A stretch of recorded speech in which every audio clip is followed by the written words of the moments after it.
Hindi ako si Mon, ako si Marlon. Pero nasa Nagcarlan, Laguna tayo ngayon. At shoutout nga pala sa mga kababayan kong nasa ibang bansa. Mag-ingat po kayo dyan. God bless you all. Kaya tara, samahan niyo ako at ipapasyal ko kayo dito sa bayan ni Anakalang. At syempre, simbahan ang unang pinuntahan natin para magdasal at magpasalamat sa Diyos. San Bartolome Apostol Parish Church ang simbahan nga pala dito na magpe-fiesta sa August 24. Kaya tara, mag-ikot-ikot muna tayo dito. At dahil linggo ngayon, unahin na natin dito sa Bulante kung saan maraming tinitinda dito. Kaya mamimili ka na lang. May mga dried fish, iba't ibang klase ng mga gulay, iba't ibang klase din ng mga suman tulad ng sumong kamuting kahoy, malakit at inantala. At may pulot, may Indian mango, saging na hinog, melon at manggang hinog.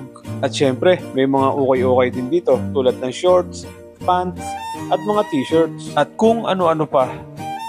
At syempre, meron din dyan mga sapatos. Talaga namang mamimili ka na lang kung anong magugustuhan mo sa murang halaga.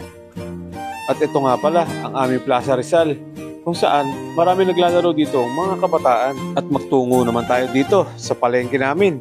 Unahin na natin ang mga tindahan ng mga pasalubong. Talaga namang mamimili ka na lang kung anong gusto mo. At ito ang mga iba't ibang klaseng kakanin. At meron din iba't ibang klaseng mga tinapay. Talaga namang mag-i-enjoy ka sa pamimili dito. At dito naman ang prutasan. Napakaraming tinda nila dito. Talagang pera na lang ang kulang. At pumunta na tayo dito sa karnihan.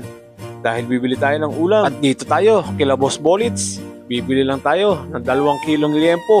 Pang-ihaw yan. At dito naman tayo sa isdaan. Tilapia nga pala ang nabili natin para sa salsyado. At dumiretso na tayo dito sa Manukan. Isang buo nga pala ang binili ko dyan para pang fried chicken. Mga kababayan, baka nandito ka sa video ko. Kaya shoutout na lang sa inyo. Mabuhay po kayo. At andito nga pala ang tindahan naman ng mga itlog. At kung nagugutom kayo, huwag kayong mag-alala dahil maraming karinderya dito. At kung merienda naman ang hanap nyo, meron yung Potato Corner, may Shawarma Shack, Show My House, Sweet Tooth na pagmamayari ni Madam Nika. At andito din ang sikat na pianono, ang 88. At kung masarap na mami ang hanap mo, dito ka na kumain sa Silong. At meron din diyang house bread kung saan nagtitinda sila ng cheese pandesal. At shoutout nga pala sa mga dakilang tricycle driver natin na naandito.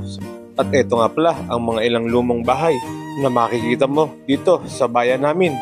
At ito nga pala ang munisipyo namin, ang Nagcarlan Presidensya.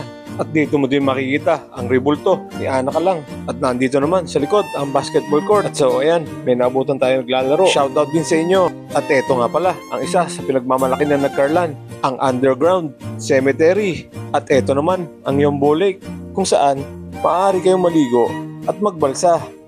So ayan, tingnan nyo naman, enjoy na enjoy sila. At pwede nga din palang mag-overnight dito. Magdala lang kayo ng sariling tent. At eto pa, ang isa sa magandang pasyalan sa amin, ang landing point na matatagpuan lamang sa paanan ng Bundok Banahaw at Mount Cristobal. At kung resort naman ang hanap nyo, napakarami dito. Ayan, ang Royals Resort, ang Forest Resort, ang Villa Elena na may mga swimming pool. At syempre, may ilog din dyan. At eto naman, ang Buddha's Garden Resort na may wave pool. Andito din ang Pinamunan Spring. Seasonal nga din pala ang falls dyan. Nawawala na to pagdating ng Mayo. Kaya hanggang dito na lang muna. Salamat at nasayang ko na naman ang 4 na minuto ng buhay nyo. Pa-like, comment, and share na rin para mapanood ng iba ang video ko.